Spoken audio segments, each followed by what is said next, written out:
Iya Mbak, ini mau tanya. Tentang apa sayang?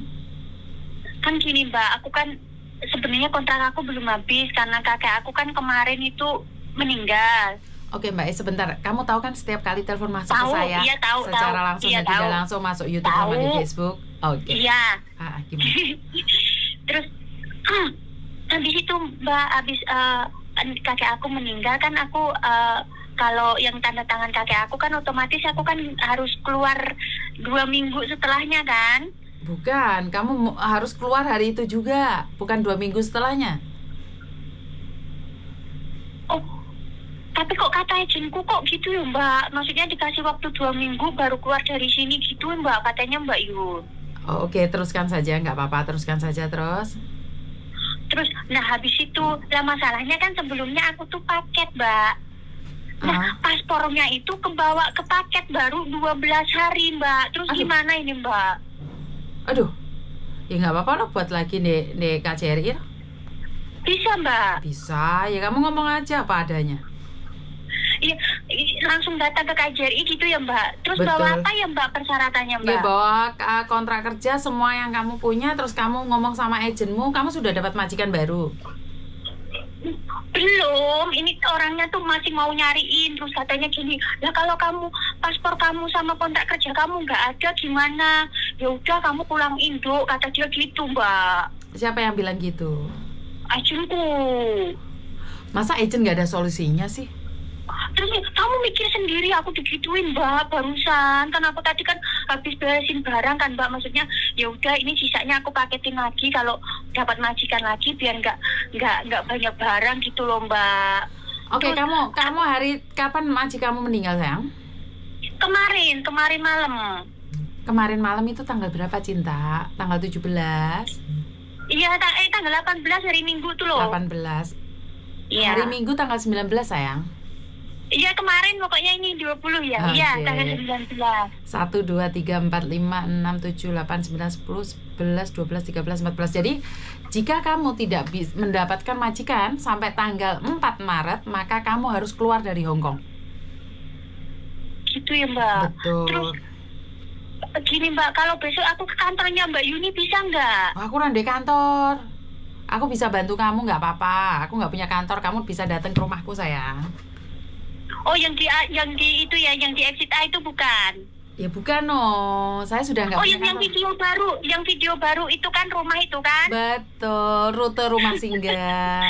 Iya, itu aku kan lihat terus, tapi kan gini Mbak, jadi besok enaknya saya ke KJRI dulu apa ke Mbak Yuni dulu? Sebaiknya ke KJRI dulu, kalau sama KJRI nggak ditanggapin, ntar kamu cari saya loh.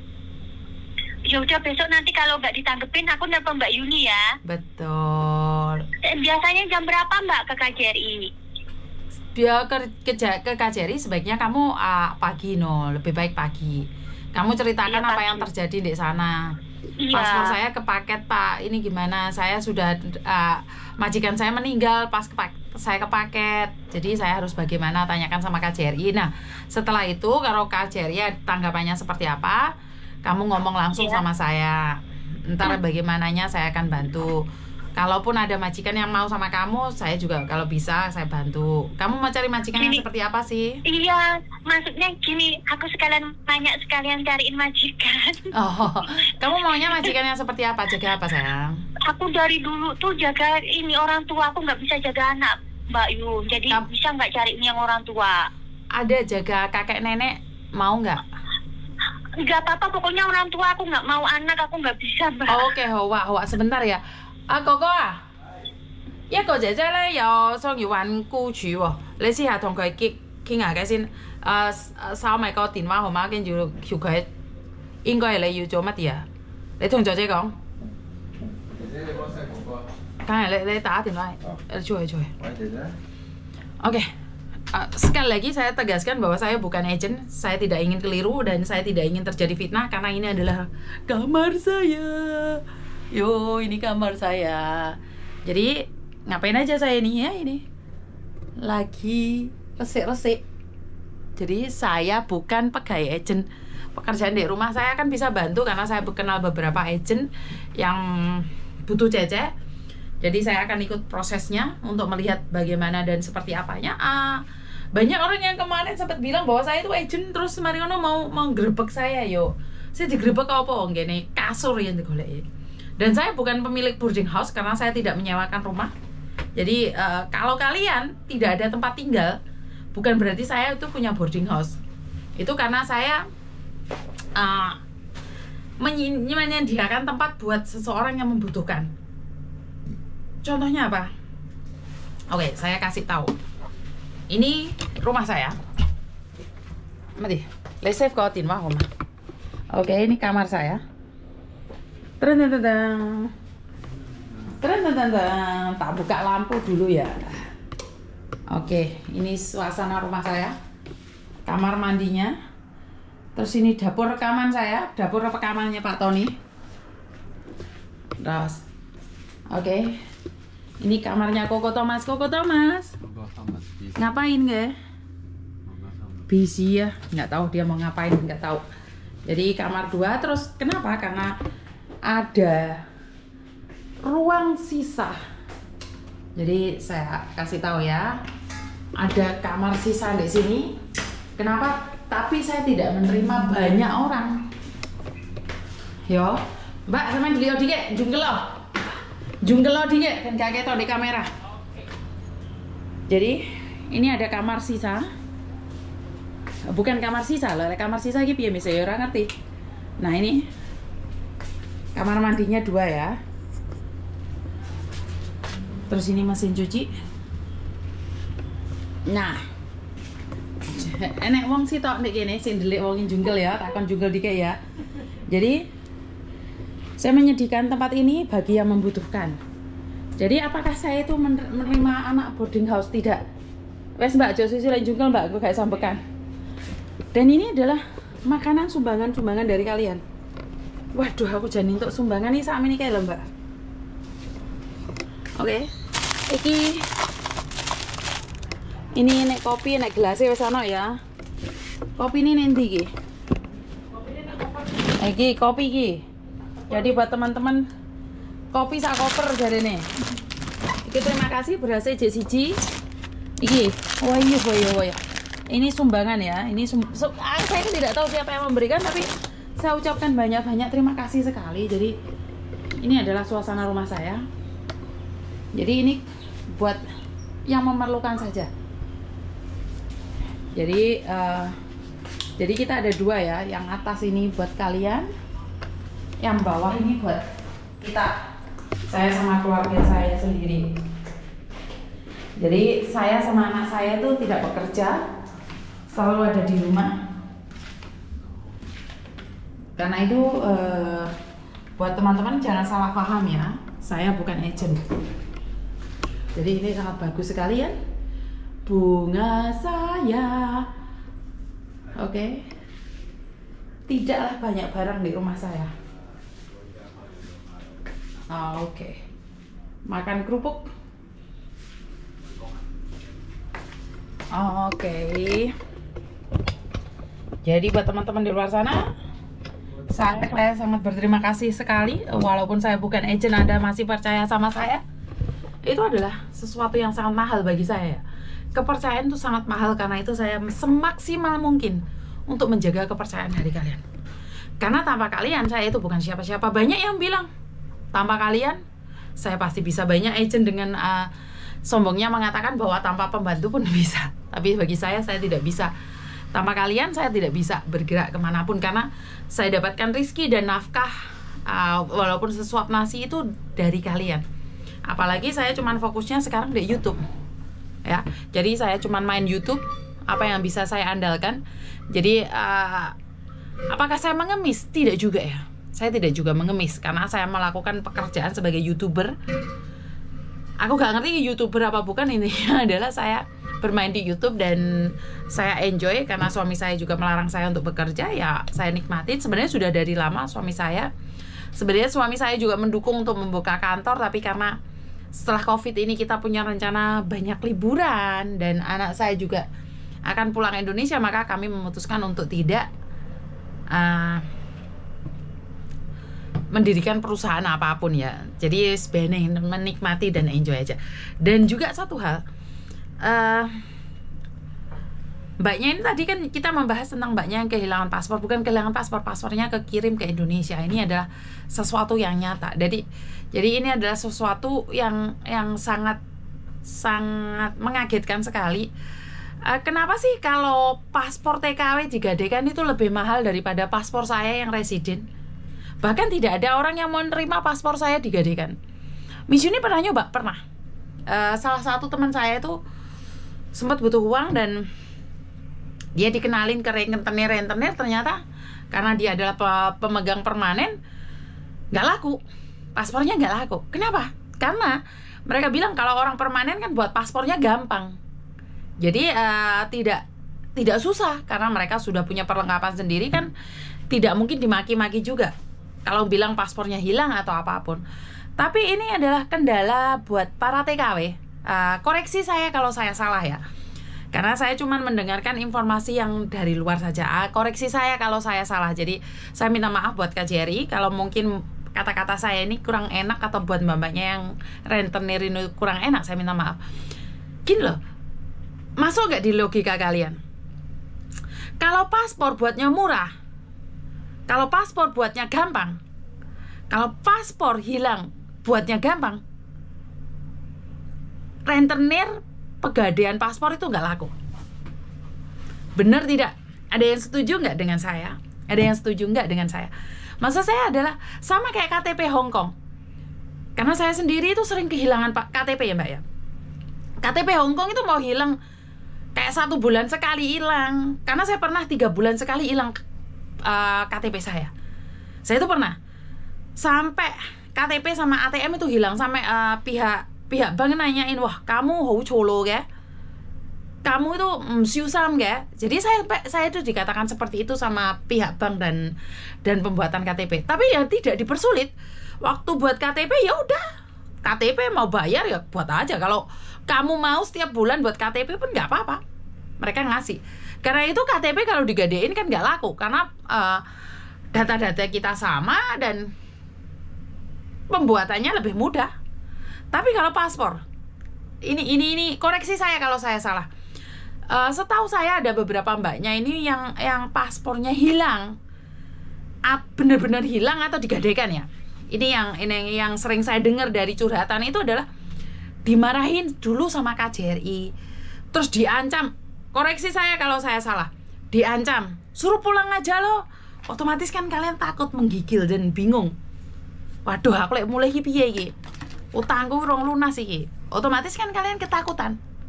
Dan ada kalanya ada yang cerita stafnya KJRI juga menghina-hina mbak, kamu itu apa-apa gitu. Saya kurang jelas ya, karena ini bukan dari sumbernya, bukan dari A1. Saya suatu saat akan tanyakan itu.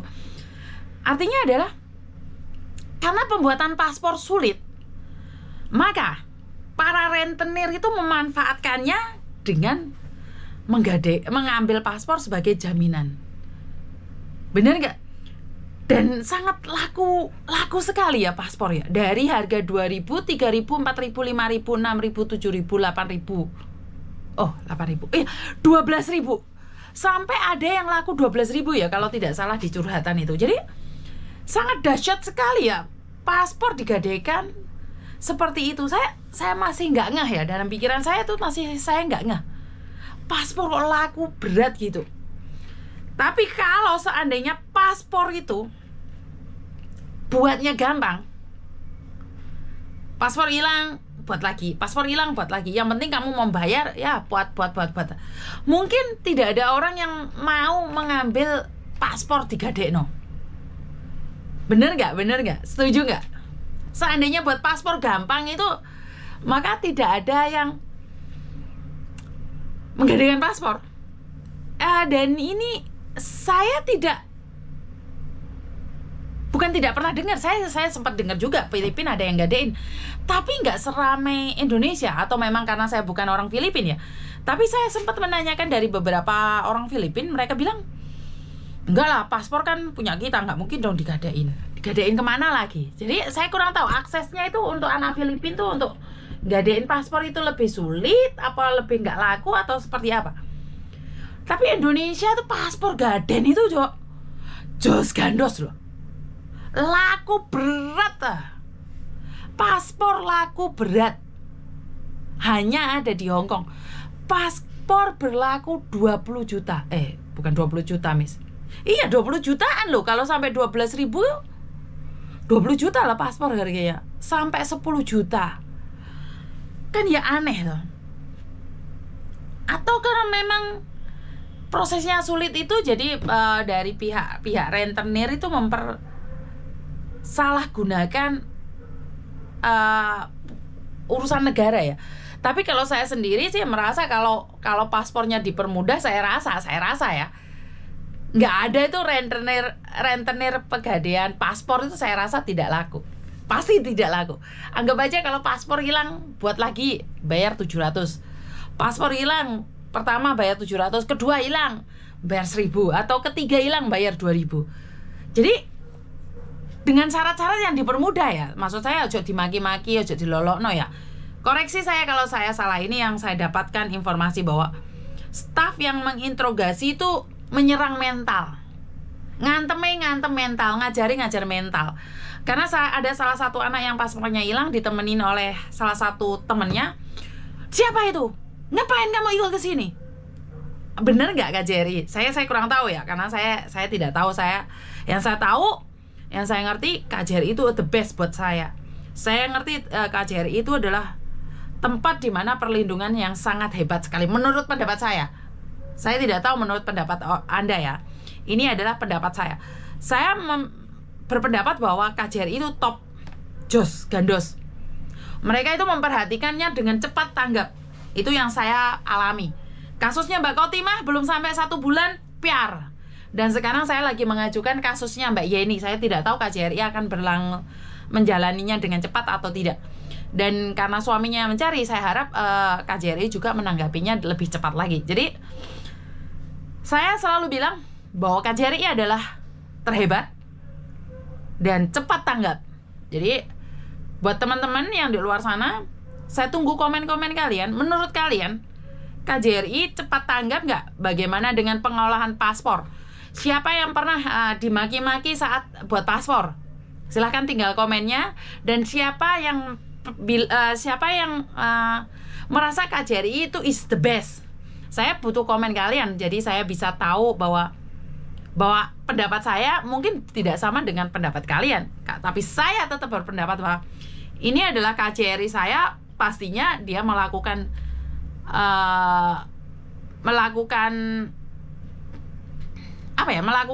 perlindungan yang sangat hebat buat kami yang ada di Hong Kong ini. Jadi saya tetap percaya dengan satu hal, bahwa KJRI is the best. KJRI adalah terbaik buat saya, dan saya harap komen-komen kalian itu bisa membuka banyak orang bahwa KJRI benar-benar the best. Jadi sekali lagi buat teman-teman yang punya komen dan punya pengalaman yang ngeri tentang KJRI, pengalaman yang menyenangkan tentang KJRI, pengalaman yang bagus tentang KJRI, bisa tinggalkan komen. Jadi saya bisa review lah kasarane. Yo negara kita rek. Soalnya aku sering lihat di Facebooknya KJRI oke sing komen.